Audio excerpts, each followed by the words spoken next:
एक बार फिर से स्वागत है। हम चर्चा कर रहे हैं बीजेपी और एलजेपी के सियासी गठबंधन के। बिहार में लोकसभा चुनाव सामने है और जाहिर है कि बीजेपी ज़्यादा से ज़्यादा सीट जीतना चाहती है और रामविलास पासवान जो कि एक दलित नेता है, बिहार में उनकी अपनी जाति का एक वोट है और उस वोट को जोड़कर बीजेपी चुनाव जीतना चाहती है।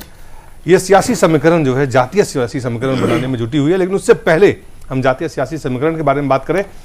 धर्मानी साहब जी, जो बात अरशद खान साहब कह रहे हैं कि सेकुलरिज्म इस देश में मुसलमानों को तबाह करने के लिए सिर्फ एक हथकंडा है।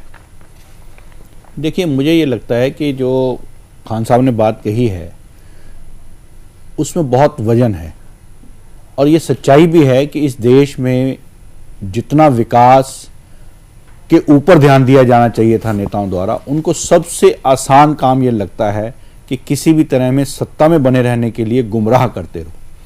और मुसलमानों भाइयों को ज़्यादातर राजनीतिक दलों ने एक वोट बैंक की राजनीति के तहत देखा और वोट के रूप में ही उनको प्रयोग किया। यही कारण है कि उन्होंने जब भी चुनाव आया कहीं का भी, जहां पर भी मुस्लिम बहुल क्षेत्र हैं, वहां पर सांप्रदायिक बनाम सेकुलरिज्म का जो ये इन्होंने चलाया, उसी का परिणाम है कि 60 साल से भी ज्यादा राज करने के बाद आज भी मुस्लिम भाइयों की स्थिति जिस प्रकार की दयनीय है वो अपने आप में सब बखान करती है। मुझे ये लगता है कि जो आप बात पूछना चाह रहे हैं कि इस बार के चुनाव में गुजरात के जो मुस्लिम लोग हैं, मुस्लिम समुदाय के लोग हैं, उन्होंने एक अच्छा संदेश, विकास का लाभ सिर्फ मुझे नहीं लगता कि किसी एक पर्टिकुलर कम्युनिटी को होने जाना है। और ये गुड गवर्नेंस और विकास की जो बातें आने लगी हैं, इससे घबराकर इसको लेकिन ये बैकड्रॉप में रखकर धर्मानी साहब यही लगता है, यही पे सवाल आता है कि ये गुड गवर्नेंस और विकास का मुद्दा बिहार में जातीय समीकरण में क्यों बदल जाता है। मैं वही कह रहा था आपसे, ये जो समीकरण है अरुण जी, देखिए क्या ये जातीय समीकरण के बियॉन्ड आप इसको देखते हैं? जब आदमी कमजोर हो जाता है ना, तभी सब देखने लगता है। नहीं, पिछले विधानसभा चुनाव में सुनिए, पिछले विधानसभा चुनाव में केवल एक ही मुद्दा था, विकास का मुद्दा, और उसी मुद्दे पे वो 2/3 बहुमत से चुनाव जीते। नहीं, वो विकास का मुद्दा नहीं था, उसमें बीजेपी और जेडीयू ने बिहार में अति पिछड़ा, महादलित, जातियों का समीकरण बना करके फिर आप चुनाव जीते हैं। वहां विकास कोई मुद्दा नहीं था। आप विकास का प्रचार का माध्यम बना सकते हैं, लेकिन असली में जमीन हकीकत यह है कि आप वहां पे बीजेपी और जेडीयू ने वहां पे जातियों को जोड़ के और जातियों की तोड़ जोड़ करके सियासी समीकरण बना के वहां जीता। आज वही काम बीजेपी क्या नहीं कर रही है। नहीं दिलीप जी, मैं एक बात जरूर कहूंगा जो अरुण भाई कहना चाह रहे हैं। मुझे लगता है कि इनकी बात में वजन है।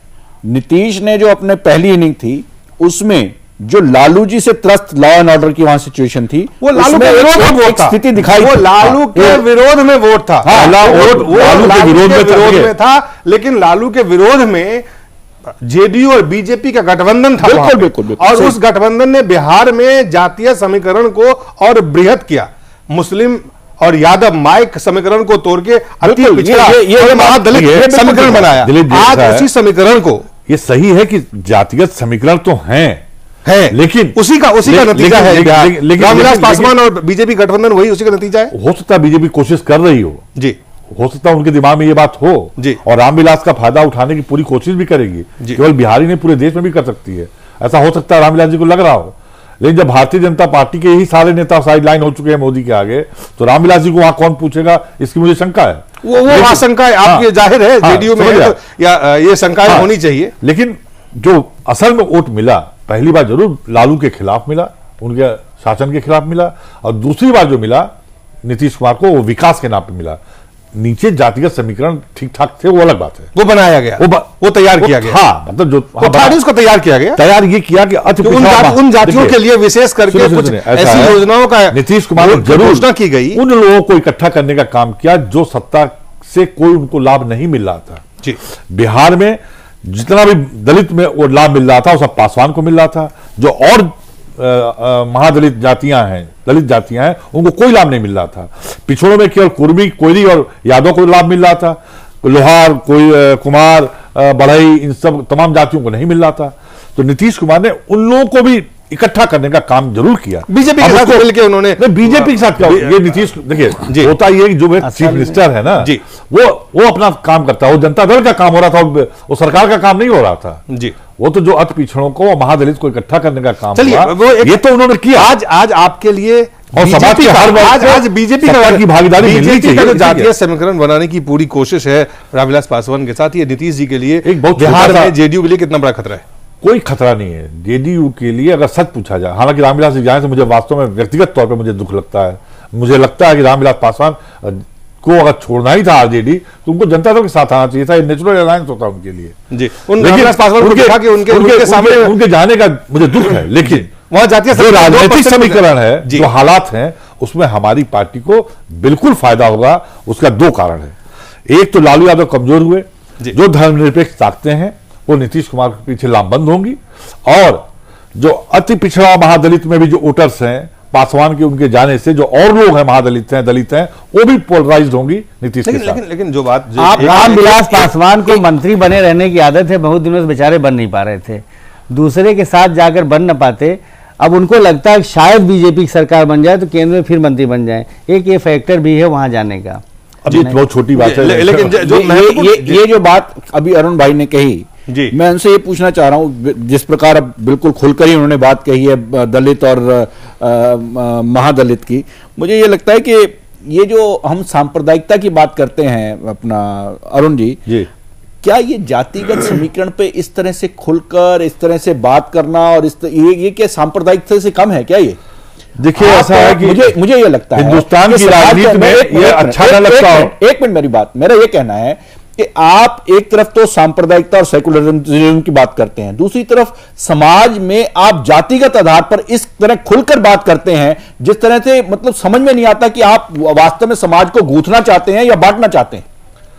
मैं आपकी भावनाओं से एक मिनट, मैं आपकी भावनाओं से बहुत सहमत हूं, लेकिन यह वास्तविकता है इस देश की कि पूरा समाज जातियों में बटा हुआ है।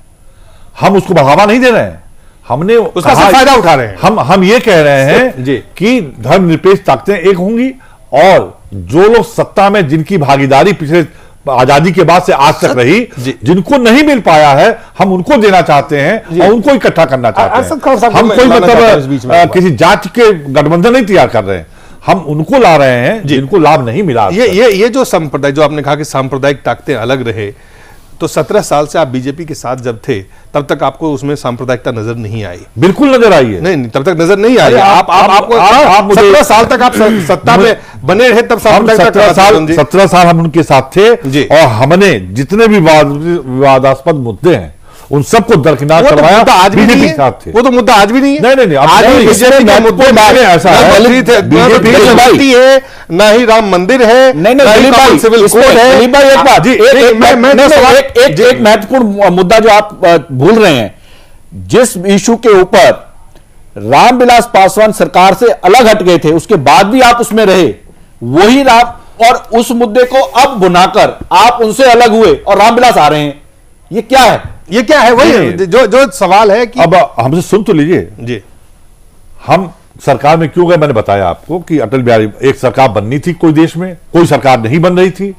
हम अटल बिहारी वाजपेयी एक बड़े नेता थे, तो 4 में अलग होना चाहिए था, और उनके साथ हम जाने को तैयार हुए। 2004 में अलग होना चाहिए, और हमने अपनी शर्तों पे बीजेपी का साथ दिया, एनडीए बनाया, ठीक है। लेकिन पिछले 7-8 वर्षों में वो मामला धीरे धीरे कहीं कहीं कुछ डाइल्यूट हो रहा था। हमारा बीजेपी से बहुत अच्छा रिश्ता रहा, भारतीय जनता पार्टी के साथ हमारी सरकार चली 7-8 साल। मैं समझता हूं कि आज तक पूरे देश में किसी भी स्टेट में किन्हीं 2 पार्टियों की इकट्ठी सरकार इतनी बढ़िया नहीं चली होगी। ये ध्यान दीजिएगा आप, इन्होंने 7-8 साल कहा है। 2002 में इनको कोई तकलीफ नहीं थी, इसका मतलब है नहीं जिसको लेकर मैं क्या कर रहा हूं, अलग हुआ है। बिहार में हमारी जब सरकार बनी है, हम उस दिन से बात कर रहे हैं भारतीय जनता पार्टी जब 2000 में दंगे हुए तब आप शामिल रहे सत्ता में, तब आप एनडीए में बने रहे, तब रामविलास पासवान जी निकल गए।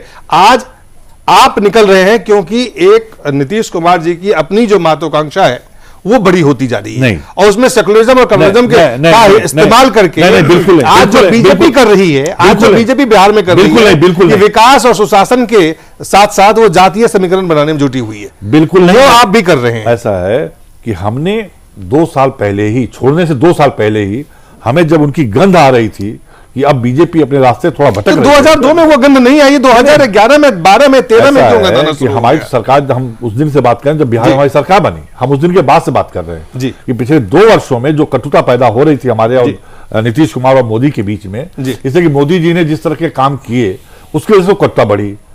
तो उस समय आपने जिस समय जो काम की, जिस काम की पूरी जिम्मेदारी जिस समय आप मोदी जी को दे रहे हैं 2002 में, उस समय आप एनडीए में बने रहते हैं, हम उस समय आप सरकार में बने रहते जब हैं, उनका उस समय रामविलास जी चले जाते हैं। जब ऐसा है, जब प्रधानमंत्री, कन्वीनियंस की बात नहीं है, कन्वीनियंस की बात नहीं है। देखिए ऐसा नहीं कि हमें कोई साथ चल रहे हैं और कोई भी घटना घटे तो होकर चलिए जेडीयू से हम आगे बढ़ते हैं, बीजेपी की तरफ बढ़ते हैं। ये जो जेडीयू की जो गणित है, बीजेपी की जो गणित है, जात की गणित जो है, धर्म की गणित जो है, सेकुलरिज्म की जो गणित है, ये जो सांप्रदायिकता, धर्मनिरपेक्षता की जो गणित है, इस गणित का सिर्फ चुनाव में अपने वोट के लिए उससे ज्यादा भी इस्तेमाल आप अरशद खान साहब देख रहे हैं? देखिए, आज़ादी की लड़ाई लड़ने वालों ने सपना देखा था कि आज़ादी के बाद अपने देश में हुकूमत बनेगी, अपने लोगों के ज़रिए बनेगी, और जाति, धर्म, वर्ग, क्षेत्र, भाषा, लिंग के आधार पर किसी के साथ भेदभाव नहीं करेंगे। लेकिन दुख की बात है कि आज़ादी के बाद इन्हीं को हथियार बनाकर और बराबर इस्तेमाल करके बांटो और राज करो की नीति अपनाई जा रही है। चाहे जातियां हैं, हथियार बनी हुई हैं, मजहब है, वो हथियार बनाया गया है, सेकुलरिज्म और कम्युनिज्म भी हथियार बना हुआ है। मायावती जी ने 3 मरतबा कसम खाई, 3 मरतबा बीजेपी से मिलकर सरकार बनाया। नरेंद्र मोदी जी का दंगे के बाद जाके प्रचार किया, आज कह रहे हैं नरेंद्र मोदी खराब है। जब खराब थे तब तो प्रचार किया, उसके बाद 3 मरतबा सरकार बनाई। नहीं, नरेंद्र मोदी के खिलाफ गुजरात में हम कभी उनके साथ चुनाव नहीं, मायावती की बात कर रहा हूँ जी।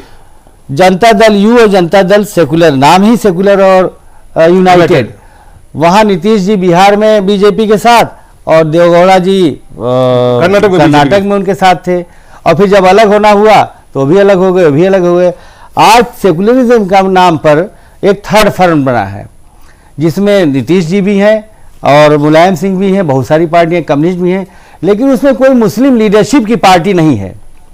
ये सब लोग मुसलमानों के नेता हैं, मुसलमानों को गले लगाने के लिए तैयार नहीं है। हम नेशनल लोकतांत्रिक पार्टी बना के 20 साल से काम कर रहे हैं हिंदू मुसलमानों के लिए। ये मुसलमानों को वोट चाहते हैं, ना मुसलमानों को कुछ दिया है 66 साल किसी ने, और ना देना चाहते हैं, और ना मुस्लिम लीडरशिप से हाथ मिलाना चाहते हैं। सभी सिर्फ मुसलमानों के नेता बनना चाहते हैं। जी जी पुष्पेंद्र, बहुत कम शब्दों में देखिए, बात यह है कि चुनावी मौसम है। पहले कुछ लोग जो ताकतें धर्मनिरपेक्षता की सुबह शाम दुहाई दे रही थी, उन्हें अटल जी का चेहरा अच्छा लगा और वो पार्टी ज्वाइन कर ली। आजकल इन्हीं पार्टियों को एक नया स्लोगन मिल गया है। जिस पार्टी को बीजेपी ज्वाइन करनी है वो क्या कहती है कि मोदी को एसआईटी की क्लीन चिट मिल गई है, अब इस पे सवाल क्या करना। तो ये जो मौका परस्त ताकतें हैं, चाहे आप उन्हें कोई नाम दे दें, अभी मेरे भाई जो हैं उन्होंने जिस तरीके से बताया कि वो जेडीएस धर्म, उसने अपनी पार्टी का नाम ही रखा है जनता दल सेकुलर, और वो वहां फिरकापरस्त ताकतों के साथ सरकार बना रही है, लेकिन उनका सेकुलरिज्म चल रहा है। इसलिए सेकुलरिज्म का जो मामला है वो इस मुल्क में, जो धर्मानी साहब ने कहा कि इस देश में बहुत सारे लोगों ने सेकुलरिज्म और कम्युनिज्म की लड़ाई लड़के मुसलमानों को बेवकूफ बनाया।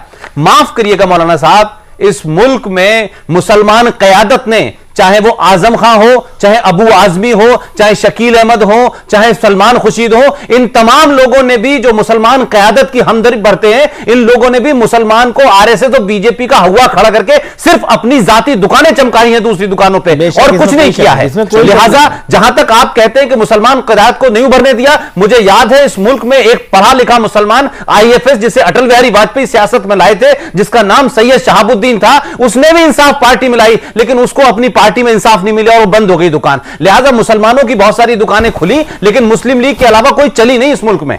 चलिए एक छोटा सा ब्रेक लेते हैं, ब्रेक के बाद जल्द वापस लौटते हैं।